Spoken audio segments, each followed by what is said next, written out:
वर्ष 2017 में जब उत्तर प्रदेश में मुख्यमंत्री योगी आदित्यनाथ की सरकार बनी तो सरकारी जमीन पर अवैध कब्जे को हटाने के लिए एंटी भूमाफिया स्क्वाड शुरू किया गया, जिसके बाद आप लगातार अखबारों में देखते हैं कि बड़े पैमाने पर बुलडोजर चलाकर अवैध जमीनों को भूमाफियाओं से मुक्त कराया जाता है। तमाम अधिकारी अपनी पीठ थपथपाते हैं ऐसी कार्यवाही करके, लेकिन ज़मीनी हकीकत कुछ और कहानी बयां करती है। हम राजधानी लखनऊ में हैं और ये सबसे पॉश इलाका ऐशबाग है। ये ऐशबाग की ऐतिहासिक झील है जिसको आप देख सकते हैं और ये अपनी किस्मत पर रो रही। इस ऐतिहासिक झील का अपना महत्व है, लेकिन आज ये अपनी सबसे बुरी स्थिति में है। कई एकड़ में फैली ये झील आज सिकुड़ चुकी है और बहुत कम छोटे से एरिया में बची है। यहाँ पर लगातार अवैध कब्जे हो रहे हैं। बड़े पैमाने पे आप देख सकते हैं कि झील की ज़मीन पर घर बन गए हैं। यहाँ पर अवैध कारोबार किए जा रहे हैं। अवैध तरीके से यहाँ पर दुकानें सजाई गई हैं, कारखाने बनाए गए हैं और ये जो ऐतिहासिक झील है जिसे हमारे पुरखों ने बनाया था वो आज अपने सबसे बुरे दौर से गुजर रही है। यहाँ पर तमाम लोकल के लोग हैं जो इसके बारे में बताते हैं। आसपास के रहने वाले लोगों को कहना है कि ये काफ़ी अच्छी झील हुआ करती थी जो अब लगातार ख़राब होती जा रही है। इसके सौंदर्यीकरण को लेकर तमाम बार शिकायतें की गई। शिकायतों के बाद कुछ थोड़ी बहुत कार्रवाइयाँ भी हुई, अधिकारी मौके पर भी आए, लेकिन उसका नतीजा कुछ नहीं निकला।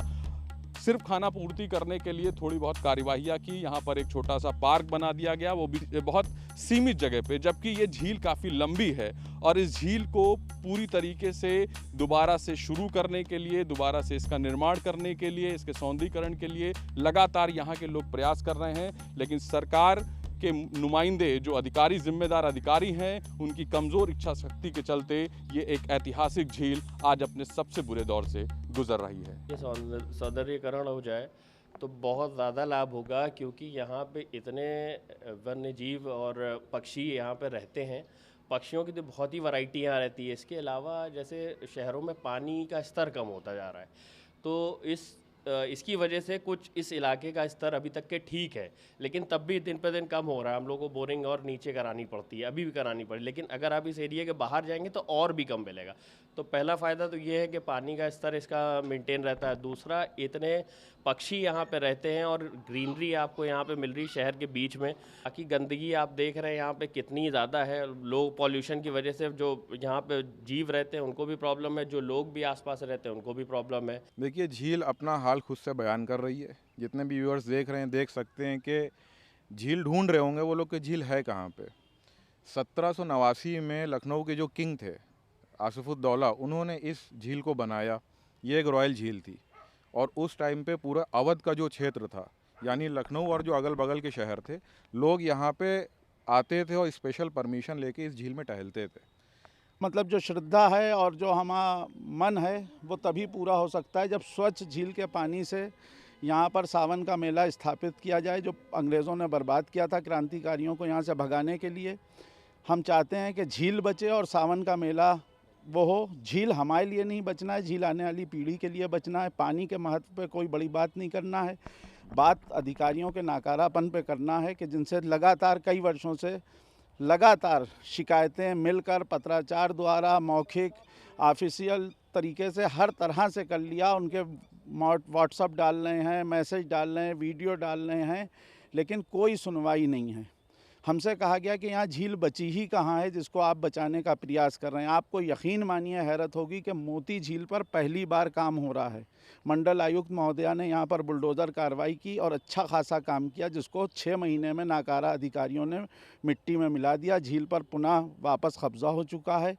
मेरे जैसे लोग जो 4 दिन की ज़िंदगी बची है वो शायद झील को साफ़ होते नहीं देख पाएंगे।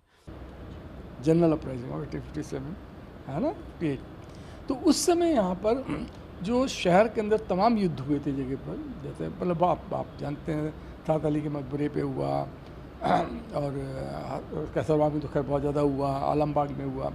तो यहाँ पर भी जो था, नाका में भी हुआ था, तो यहाँ पर भी बहुत ही भयंकर युद्ध हुआ था अंग्रेज़ों भारतीयों के बीच के अंदर। उसके बाद में जब अंग्रेज़ लोग 58 के अंदर जीत गए and they got the control of the Lucknow, तो यहाँ पर बाद में जो मेला जहाँ था वहाँ पर कुछ डिस्टिलरीज जो थी देशी टाइप की, मतलब लोकल डिस्टिलरी से कह लीजिए, वो था, वो यहाँ पर खोल दी गई थी, जिससे यहाँ बहुत बदबू आने लग गई थी।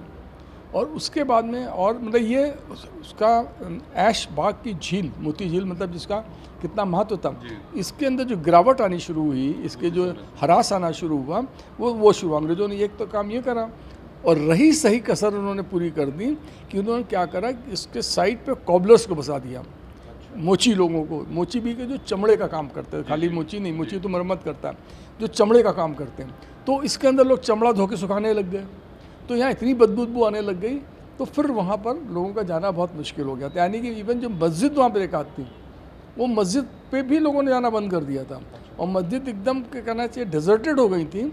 और उन मस्जिद के अंदर बाद में जब थोड़ा बदबू कम हुई, मतलब फिर से थोड़ा सा नॉर्मलाइज हुआ, तो लोग तो आए नहीं, तो लोग कुछ हिंदुओं ने भी कब्जा कर लिया था। उस बाद इसको एक मौलाना थे वहाँ पर, उन्होंने अंग्रेज़ों को ये बात लिखी थी कि इसको जो है हम लोगों को फिर से दिया जाए, और फिर उनको दे दी गई थी। कैमरामैन विजय के साथ मैं प्रशांत मिश्रा, ETV भारत।